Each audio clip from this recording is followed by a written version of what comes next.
What up, fishes? Welcome back to the channel. Chef David Bouhadana here, and today I'm going to teach you how to properly fillet salmon. I'm holding a beautiful ORA King Salmon, and right below it, a jumbo-sized steelhead sea trout. Two beautiful fish, one fishy man. Let's get to it.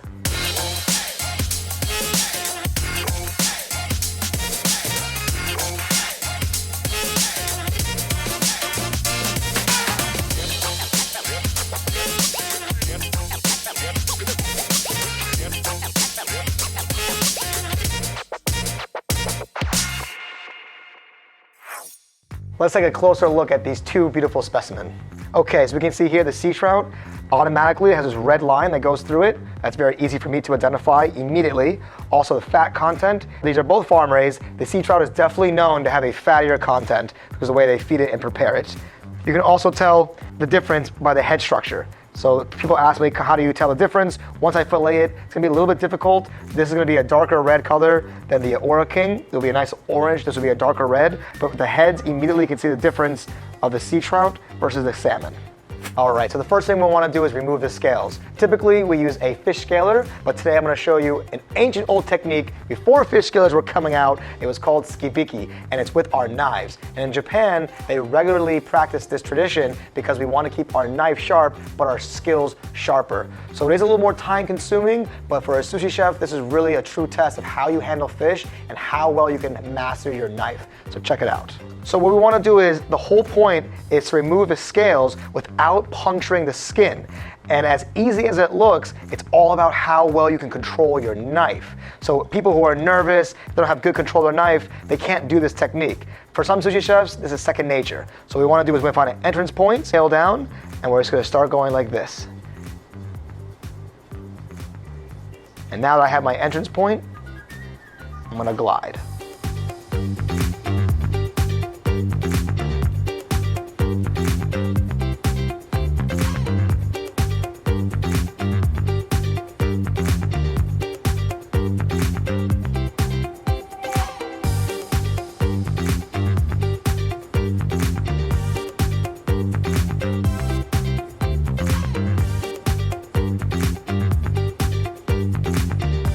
And just like that, one strip.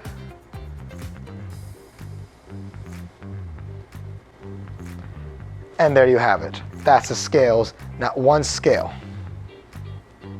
Now, while this is obviously more time consuming, in Japan there is no time and a half. After 40 hours, you don't get paid overtime. So having a young apprentice who works 60, 70, 80 hours a week at the same rate, you can let that individual constantly practice this way. And this is how chefs hone their skills. Because there is no such thing as overtime, then just doing it faster and more efficiently is on you. So what we're gonna do is we're gonna continue and we're gonna remove here.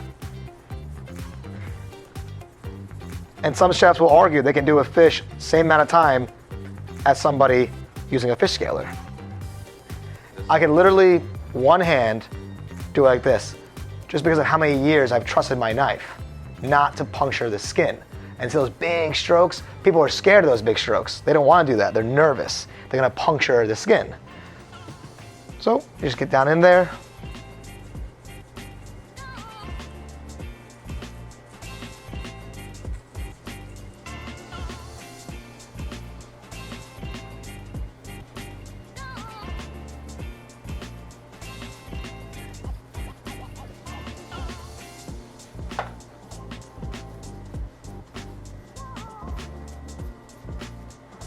Also, when we inspect the fish, you can see how beautiful and firm this fish is.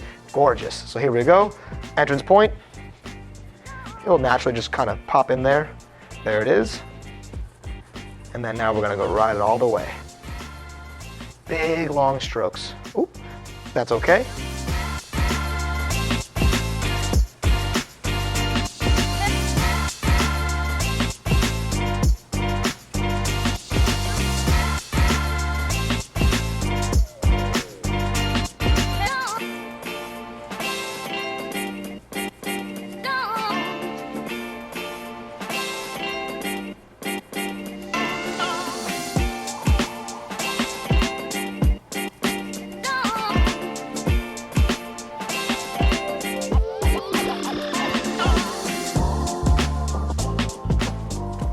scales are off. Nice and clean.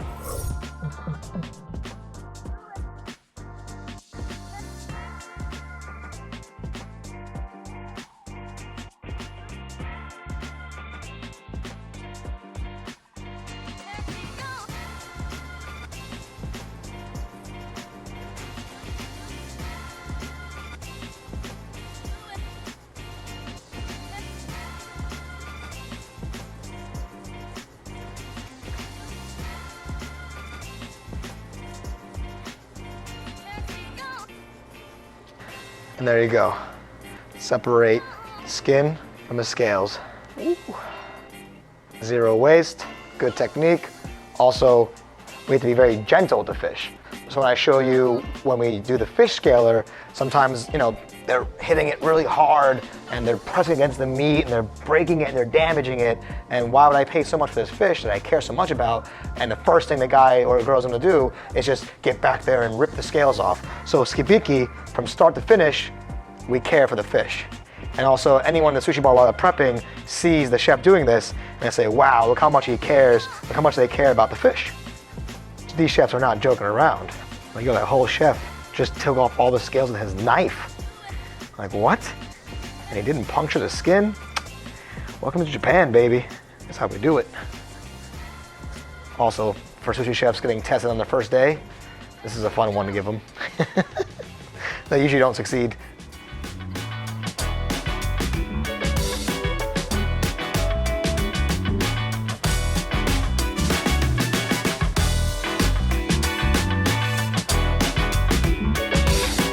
All right, welcome back. In the back of the kitchen here. Fish scaler. So you're gonna see, obviously, it's gonna be 10 times easier, definitely shorter on time, but it's just new style. Old school versus new school, or just tradition, if you will. And some sushi bars in Japan, they will not let you use this. So, but here's the efficiency of a fish scaler. So you can see how it's rubbing against the skin, how hard. I'm being gentle, but some chefs who don't care, they're too rough. This takes no technique, this takes no skill, so obviously it's better for assembly. And there's all your scales. Pretty efficient one. Also, this is a Japanese scaler, which works great. So old school versus new school. So all chefs needs to know how to do at least old school. As you can see, this one was done with the fish scaler, and you can still see the color pretty predominantly of the sea trout. Also, when I go back against it, the scales are gone, but there's still a layer of skin. You see how I go back and forth, almost like velvet. You can see the imprint is still for each scale. On the other side, you can see already the color is completely different. There is no residue left. So I actually went lower and I got one layer down, I got one layer below and removed that skin layer. Sea trout has been cleaned, ready for processing. First thing we're gonna do, remove the head, and then we're gonna do it into 3 pieces, 2 fillets, 1 spine. The whole point is to get as much meat on the fillets and less meat on the spine. Cut through here, make an entrance point. You can go as far as to do it here, but I'm gonna go right here. And you come bring it up, bring it down, right to the half point.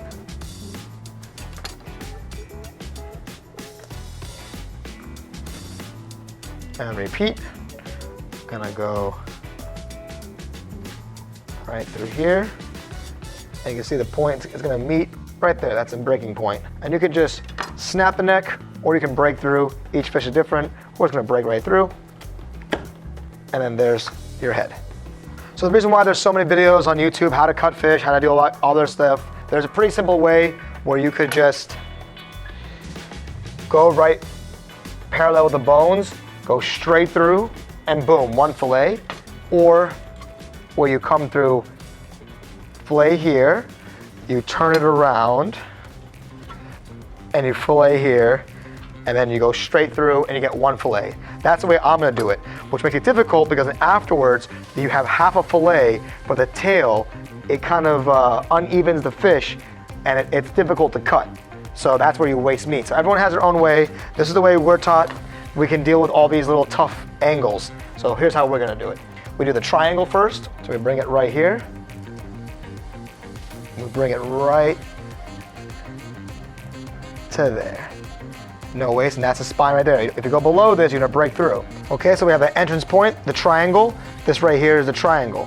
1, 2, and 3. The spine is right here. There's the spine. We see it. Also, chefs, we don't need to see it, we can feel it. Bump, bump, bump, bump, bump. What we do is, I go right through here. See the knife coming out? So it'll come through here. There's the knife. All the way, but stop. Don't go through. This is how we're gonna handle the fish. This is how we're gonna be able to remove and control the fish. If I cut it off, I'll have this flappy thing. So this is key. And also we know on the other side where to start. So we know we broke the skin here, and then we know the spine is through here. So here we go, entrance cut. Get right through here. And that's just to break the skin, that's an entrance cut.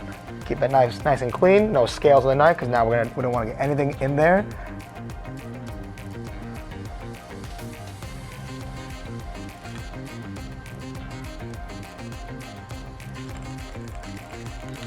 Hear that sound? Now what we can do is, we can come around here, break that off, and we know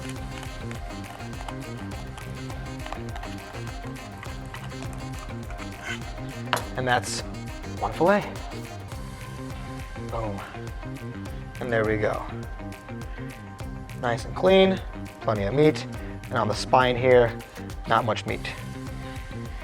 Now here's where chefs get into the debate of what to do next. Okay, what you can do is, you could literally go through right here, break open, and cut the spine right through here to minimize any waste. Or you can continue the same way. Most chefs prefer to just go through here and go. I'm gonna do that on the next fish to show you the difference, but I'm gonna do it the harder traditional way, which is this way. So again, triangle, and the reason why this is harder now is because this part here you have to level up, and you have to kind of cut downwards. That's gonna be that triangle. Same thing again, we're gonna poke through. So entrance point, there's my handling of the fish. Also, because of that poke through, I know where the entrance point is. Okay, I'll do it again. So I'm gonna put a little weight here, and what I'm gonna do is kind of just go right.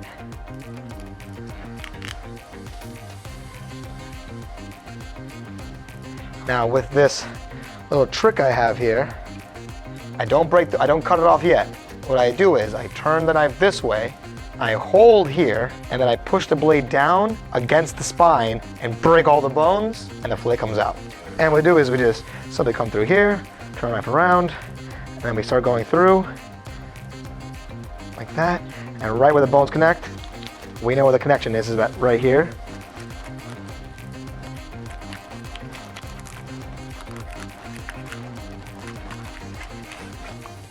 Now we broke all the bones.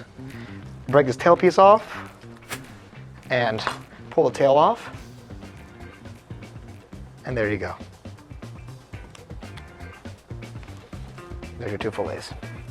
So you can see how much meat I got off of that one, and then there's a little bit meat on this side. Okay, and you can see we didn't waste that much on this side. Very, very good. A+ work. This side, A-. And all you can do is you can just kind of scrape some of this salmon off if you want, and you can put it all together into a salmon roll. Or sometimes what we do is we can just literally just grill this and then scrape it and make like little onigiri rice balls or something. But so here's the extra salmon you get out of that. And you don't want to waste, the whole point is not wasting meat. So we salvaged about that much meat. We're pretty good. And that's probably 1 or 2 rolls, which is great. We didn't waste too much. All right, let's get to it. Beautiful ORA King Salmon. Here we go. Same thing, rinse and repeat. Head first. We're gonna make the entrance cut right here. Got your entrance cut. Go to there. Half. Right here again. There's your entrance point. And then right through. Boom. Beautiful, look at that color. Triangle first. Beautiful, there's that spine. We're gonna poke that knife to the other side. Here comes the knife. See it poking through? 1, 2, 3. There it is. All the way down, but not all the way through.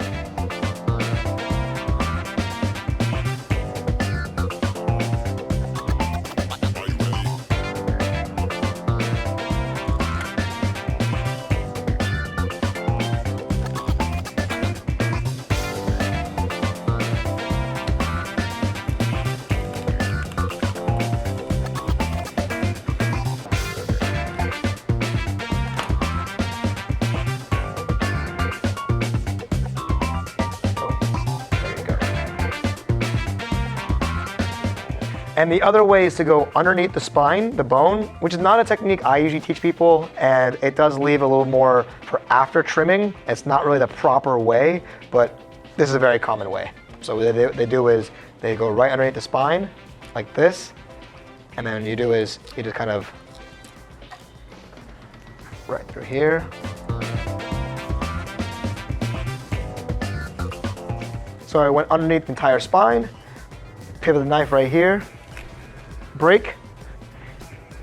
Now, another reason why I don't like this technique is once I pull it off here, I still have to go in and trim off this part and some of the middle spine areas. So, like this area here, I still have to kind of trim and clean and remove.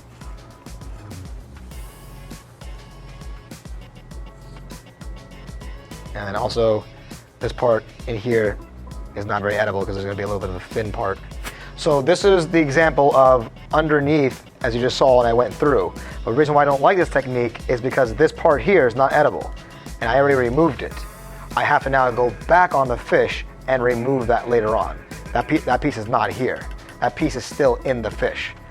So it's kind of an illusion when you see someone cut like that and they say, oh, I didn't waste any meat. We didn't waste any meat, but you also didn't actually preserve that meat that you're gonna throw away shortly. And then cutting this piece out of the fish without the rest of the flesh is gonna be very difficult. So you're gonna waste it anyways. So this is actually the proper technique. This is kind of a don't do it like this technique, but all depends on the restaurant. If the guy is using his knife to scale the fish, then he's definitely doing it this way. If you're doing it the fast and get it done way, he's doing it this way.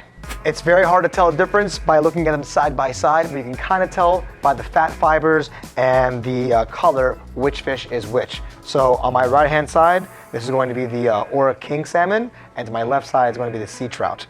And the dead giveaway is going to be the fat fibers and the tendons. Spaced out a little more and a lot more fattier.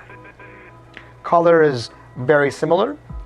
It would be very hard to identify these without it being tagged, but as you can see, there is a difference in the flesh, color, and fat content.